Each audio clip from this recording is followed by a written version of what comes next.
আসসালামু আলাইকুম ভিউয়ার্স। নতুন বছরে সবাইকে স্বাগতম জানাচ্ছি। আমি সালেহা খাতুন নতুন একটা ভিডিও নিয়ে উপস্থিত হলাম। আজ আমি নতুন বছরে পিঠা উৎসব দিয়ে শুরু করেছি। তো পিঠাটা হচ্ছে আজকের ধুপি পিঠা, আর যেটা দেখাবো সেটা হচ্ছে ফুচকা পার্টি। প্রথমেই চুলাটাতে আগুন ধরিয়ে দেওয়া হলো এবং এই ভাপা পিঠা তৈরি করার জন্য যত রকমের সরঞ্জাম এখানে উপস্থিত করা হয়েছে। দেখতে পাচ্ছেন আটাগুলোকে আমার ভাবি পিঠা বানানোর জন্য আটা প্রস্তুত করছে।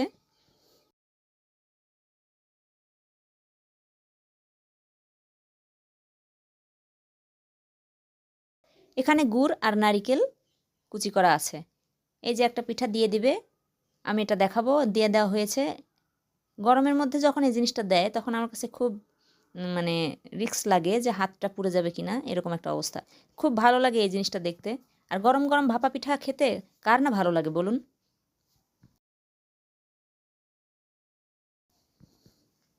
এই যে নামিয়ে নিল, আর এটা এখন গরম গরম আমি খাবো। আমার গরম গরম ভাপা পিঠা খেতে খুবই ভালো লাগে, আর তার সাথে আর একটু বেশি গুড় থাকলে আর একটু বেশি ভালো লাগে। তো যাই হোক, পিঠার পর্ব এই পর্যন্তই ছিল। সবাই চেটেপুটে খেয়ে নিয়েছে। এবার আমি যেটা দেখাচ্ছি সেটা হচ্ছে, প্রথমেই আমার ছোট বোন এখানে তেঁতুলের টক তৈরি করে নিয়েছে। এটা আমি দেখাতে জাস্ট মিস করে ফেলেছি, দেখাতে পারিনি। তারপরে যে আলু ভর্তা করেছে, আলু ভর্তাটা এখন সুন্দর করে মাখাবে। এই যে কাঁচা পেঁয়াজ দিয়ে দিল, কুচি করা পেঁয়াজ। তারপরে পরিমাণ মতো স্বাদ অনুযায়ী লবণ দিয়ে দিল, এবং এখানে যেটা দিচ্ছে সেটা হচ্ছে শুকনো মরিচ। শুকনো মরিচটাকে গুঁড়ো করে নিয়েছে, ভাজার পরে যে গুঁড়ো করা হয় সেটা আর কি। গুঁড়ো করার পরে এখানে সাধারণত আমরা এটাকে ডাবরি বলি, আপনারা কি বলেন, মটর না কি জানি না। মটরটাকে আগে রান্না করেছিল, ওই যে চটপটির মটর যেটা, এটা এটা রান্না করে আমার বড় বোন ফ্রিজে রেখে দিয়েছিল। তো সেখান থেকে কিছু অংশ এই ভর্তার মধ্যে দিয়ে দেওয়া হয়েছে এবং সুন্দর করে আমার ছোট বোন চটকে নিচ্ছে। বলতে বলতেই আসলে জিভে জল চলে আসে। এই খাবারের বিষয়গুলোকে কথা বলতে লাগলে আমার এমনটাই হয় আর কি। আপনাদের কি হয় অবশ্যই কমেন্টে জানাবেন। এই যে সুন্দর করে মাখিয়ে নিল। এখন এখানে তেল গরম করা হয়েছে ফুচকার পাঁপড় ভাজার জন্য। আমরা বাহিরের যে ফুচকাগুলো কিনে খাই সেখানে কতটুকু পরিমাণে খাবার শুদ্ধ থাকে আমরা জানি না। বাহিরের অস্বাস্থ্যকর খাবার আমি কখনোই খাই না। দেখতে খুব ভালো লাগলেও, সুস্বাদু মনে হলেও আমি বাহিরের খাবার খুব কমই খাই। বাড়িতে তৈরি করারই চেষ্টা করি। তো এখানে আমার ছোট বোন ফুচকার পাঁপড়গুলো ভেজে নিচ্ছে, আর আমি সেটাকে আপনাদের মাঝে শেয়ার করার জন্য একটু সুন্দর করে ভিডিও করে নিলাম। আর একটু কাছ থেকে দেখাচ্ছি। এই যে দেখুন, দেখতে কি সুন্দর মনে হচ্ছে না যে রসগোল্লা?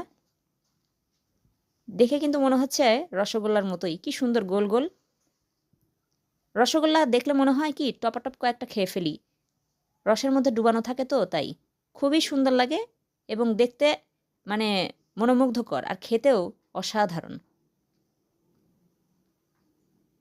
এই ছাঁকুনি দিয়ে এখন এই ফুচকার পাঁপড়গুলোকে তুলে নিবে।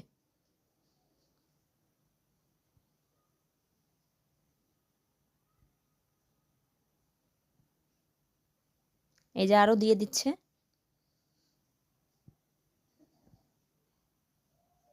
জাস্ট অসাধারণ।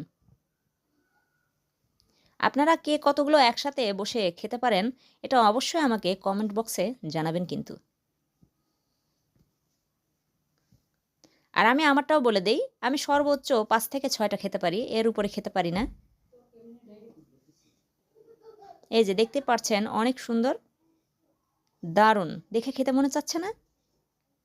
আসলেই খুব সুন্দর।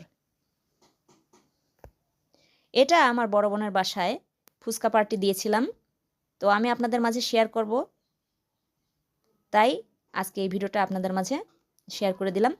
অবশ্যই আমাকে কমেন্টে জানাবেন যে এই আজকের ভিডিওটা আমার কেমন হয়েছে। তো বন্ধুরা, আজ এ পর্যন্তই।